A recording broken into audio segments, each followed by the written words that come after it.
ಆದರೆ ಆ ಧರ್ಮದಾನ ಸುಯೋಧನ ಸಂಧಿಗೆ ಸಮ್ಮತಿಸಲಿಲ್ಲ. ಹಾಗಾದರೆ ನಿಮ್ಮ ವಿಶ್ರಾಂತಿಗಳು ಬರುವುದು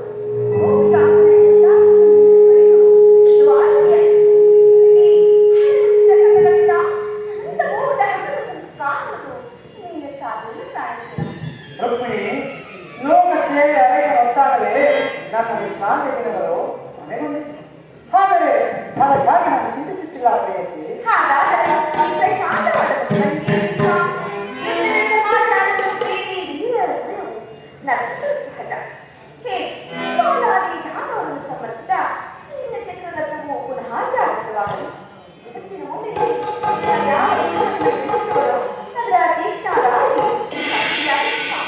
ರುಕ್ಮಿಣಿ, ಯುದ್ಧವೇ ನಾನು ಭಾಗ್ಯವಾಗಿ ಬರೆದಿದ್ದೇನೆ. ಆದರೆ ನಾನು ನಿರಸ್ತರು. ಯಾವ ಪಕ್ಷವಾಗಿಯೂ ಆಳುಗಳನ್ನು ಬಿದ್ದು ಗಾಢಾಳುಗಳನ್ನು ಪ್ರತಿಜ್ಞೆ ಮಾಡಿರುವ ಪ್ರೇಯಸಿ. ಹಾಗಾದರೆ ಈ ಹಿಂದಗಾರದ ಮುಸ್ಲಿಮರಾಡಲು ಒಂದು ಅನುಕೂಲವಾದ ಕಾರಣ ಹೀಗೆ ತಾನಿರುತ್ತೆ ನಿಮ್ಮ ರಾಜನೀತಿಯಾಗ ಇದು ಪರಿಹಾಸವಲ್ಲ ಸ್ವಾಮಿ. ರುಕ್ಮಿಣಿ, ಇದು ಪರಿಹಾಸ್ಯವಲ್ಲ. ಗೋಪಿಕಾಂಬಿಕೆಯಿಂದ ಪ್ರವೇಶಿತನಾಗಿ ಮಧುರ ವೇದ ಗಾನದಿಂದ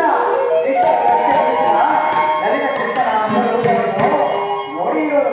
ಕಂಸ ಶಿಶುಪಾಲಾದಿ ಘಾನವನ್ನು ಲೀಲಾ ಮಾತ್ರದಿಂದ ಸೆರೆಯಿಂದ ಹಟ್ಟಾದ್ರಿಂದ ಜಗತ್ತಿನ ಹೃದಯವು ತಪ್ಪಿಸಿದರು.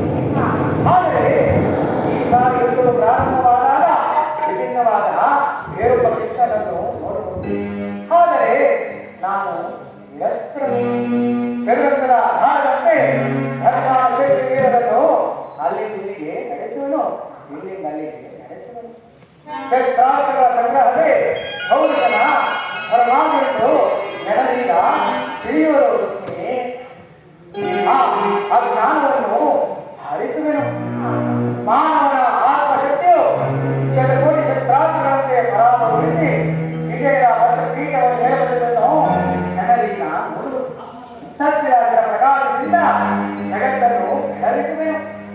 ಆದರೆ ಕುರುಕ್ಷೇತ್ರ ರಕ್ತ ಪಡೆದೆಯೂ ನನ್ನ ಕೈಗಳು ಸ್ವಚ್ಛದಂತೆ ನಿರ್ಲಿಪ್ತವಾಗಿ ಕಾಣುವುದನ್ನು ನೀನೇ ನೋಡಲಿದ್ದೇನೆ.